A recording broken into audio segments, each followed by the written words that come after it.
I've been using the 4K 144Hz MSI G321CU monitor for about 2 months now, and I'm ready to share my thoughts. Overall, this is a very good monitor that feels like a proper upgrade compared to the 27-inch 1440p Gigabyte M27Q monitor I used previously. And the most impressive thing about this monitor is its price. It's just $380. It is a great price for such a large 4K monitor. It is 31.5 inches, 4K 144Hz VA panel. And it supports FreeSync Premium, which means that G-Sync also works on it.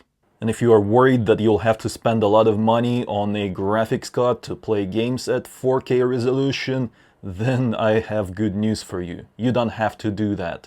This right here is the RTX 4070 Super, a $600 GPU, and this is Alan Wake 2, which is one of the most graphically demanding games that is currently available. And take a look at the performance. We are at 58 FPS in one of the most demanding scenes in the game. In other scenes you'll get FPS 80, 90, and let me show you the graphics settings that I'm using.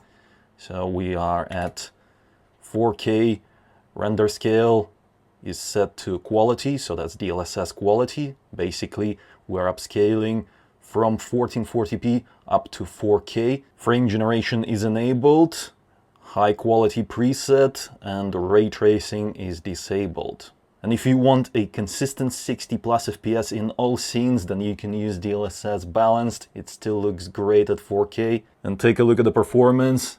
It is now 64 FPS in the most demanding area of the game. And if you go to a different location, take a look at that, 80 plus FPS. Really nice. So that's what I'm talking about. You don't have to have an expensive graphics card like an RTX 4080 Super or 4090 to play games at 4K anymore, thanks to DLSS and frame generation technologies. And if you've heard that DLSS looks bad and you should only play at native resolution, don't listen to those people. They don't know what they're talking about, because once I've tried DLSS myself, I've changed my opinion. I myself used to think that DLSS was bad until I tried it, and now I use it in most games where it's available and where it's implemented correctly, which includes pretty much all of the modern AAA games. I'm also enjoying the extra screen space for multitasking. You can set up 2 windows side by side and just do your work. Furthermore, I'm using it to edit my videos. Such a large canvas, take a look at that. Huge timeline access, over a minute in length. I can easily scrub through that, and the preview window is huge. I'm also using it as my main entertainment screen, so I play games on it and watch movies and videos.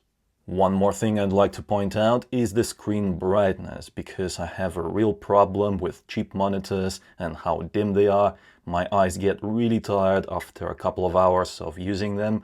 But this one is fine, because it has 300 nits typical brightness. That is good enough for me to sit and look at it for hours and hours, all day long, and not get tired. Of course, the monitor comes with a stand, however, I removed it. I'm using a monitor arm because I just can't live without it anymore.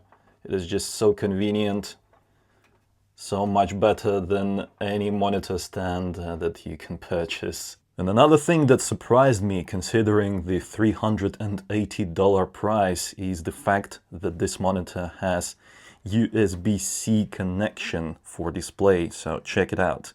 Right now, my MacBook Air is connected, and yeah, it even delivers 15 watts of power to it. And that 15 watts of power is enough to keep the MacBook Air powered on.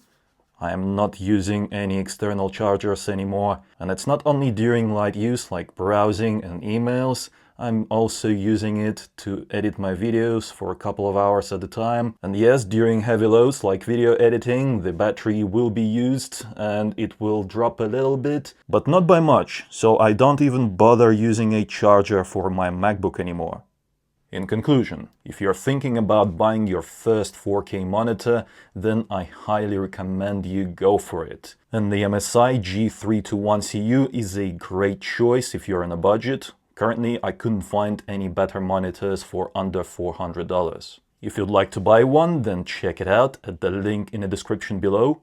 That link will bring you to your local Amazon store so you can check the price in your region. Let me know in the comments below what do you think about this monitor and 4K monitors in general. Like the video if you enjoyed it and subscribe for more if you haven't already. It was I, Vadim. Until next time.